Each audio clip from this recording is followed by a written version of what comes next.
Guys, তোমাদের এখন একটা শকিং বেলা কথা মানে শেয়ার করব।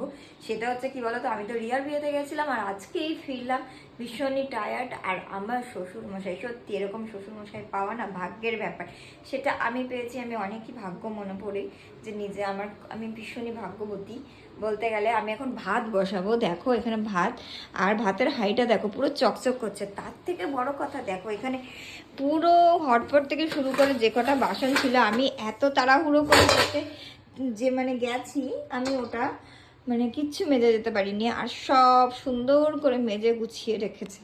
তো মানে এটা দেখে না সত্যি। আর এই কড়াইটা আমি অবশ্যই কিচেনে ইউজ করতে করতে এটা একটুখানি বেশি হয়ে গেছে, কিন্তু ওটা আমি মাজবো না, ওটা ওরকমই থাকবাটে। এত সুন্দর করে মেজে ধুয়ে রেখেছে, মানে জাস্ট ফিদা। সত্যি কথা বলতে গেলে এরকম শ্বশুর পাওয়া চারটেখানি ব্যাপার না, ঠিক আছে?